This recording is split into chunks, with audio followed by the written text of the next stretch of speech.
खड़ा करके दो चार आपसे पूछा जाए बलिदानियों के नाम तो तुमको आएंगे नहीं। ध्यान रखना, कैसे समाज में सर उठा के जियोगे, कैसे देश में सर उठा करके जियोगे। मुझे तो लग रहा था कि बंद ही नहीं होना चाहिए, आज बोलते ही रहना चाहिए। देखिए सांवला जी, क्या बताऊं, जैन धर्म हीरा है, हीरा कोयला बेचने वालों के हाथ में आ गया, इसलिए इनको उस हीरे की कीमत मालूम नहीं।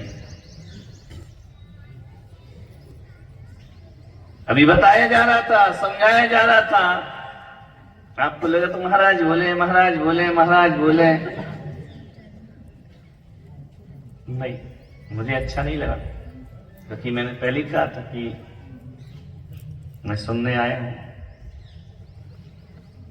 और जब सांवला जी बोलते हैं तो अच्छा कोई सूरवीर बैठा होगा ना, तो उसके हाथ में तलवार आ जाएगी। ऋषभदेव भगवान ने अभी बताया गया कि पहले पिछी पकड़ना नहीं सिखाया, पहले तलवार चलाना सिखाया। अपने अनुयायी से कहा कि पहले तलवार उठाओ। मोक्ष की बात उन्होंने बाद में बोली। सबसे चौथा पुरुषार्थ, पहला पुरुषार्थ धर्म, पुरुषार्थ धर्म के लिए तलवार उठाना पड़े, संस्कृति के लिए उठाना पड़े, देश के लिए उठाना पड़े, और अपने स्वाभिमान के लिए उठाना पड़े। तो ऋषभदेव भगवान कहते वह अहिंसा परमो धर्म हुआ करता है, इससे बड़ा कोई धर्म। बाहुबली भी मोक्ष बाद में गए, पहले झगड़ा किया। भरत बाहुबली ने क्या किया?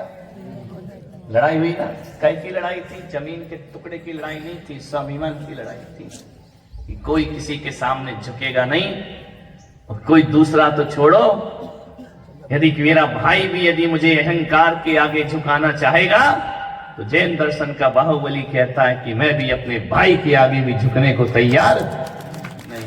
वह जैन दर्शन ने सारे जगत को दिया है। ताली बजाने में तुमसे तेज तो चूहा ताली बजा लेगा। शेर की औलाद हो, शेर के बनकर हो। हिंदू परिषद के, भारत विकास परिषद के लोग आए और उन्होंने मुझे एक बुक दी कि जानो भारत को, मुझे भेंट की।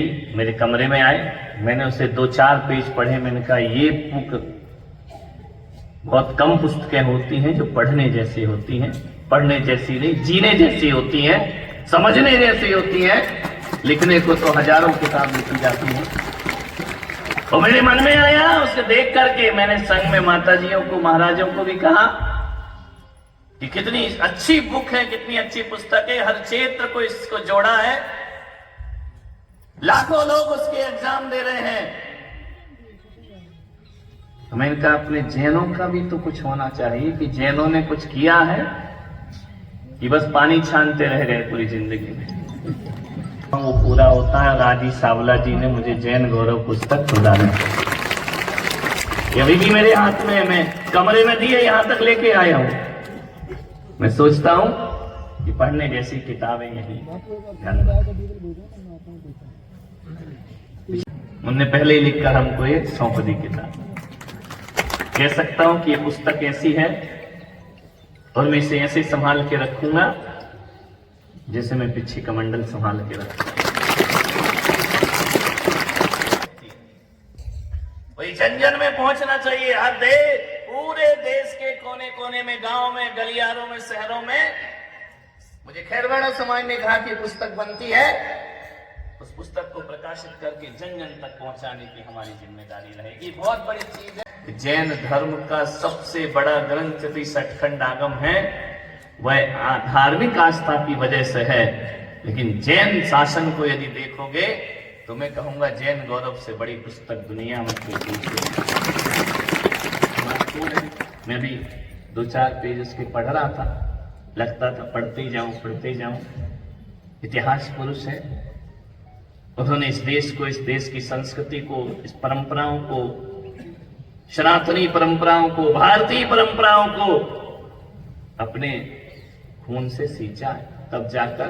ध्यान रखना, भगवान महावीर हुए हैं मैं उनका सम्मान करता हूं, पूजा करता हूं, आराधना करता हूं। कुंद कुंद देव हुए हैं, मैं उनकी भक्ति करता हूं, उन्हें प्रणाम करता हूं। आचार्य शांति सागर मेरे आदर्श हैं, आचार्य विद्यासागर हमारे प्राण हैं, आचार्य पुष्पदंत सागर ने हमारे प्राणों की प्रतिष्ठा की है। लेकिन मैं इतना जरूर कह सकता हूं कि आज यदि इतने बड़े बड़े आचार्य और तीर्थंकरों का यदि मैं नाम ले रहा हूं ना, तो वो इन वीर शहीदों की वजह से मैं यहां स्वतंत्रता से,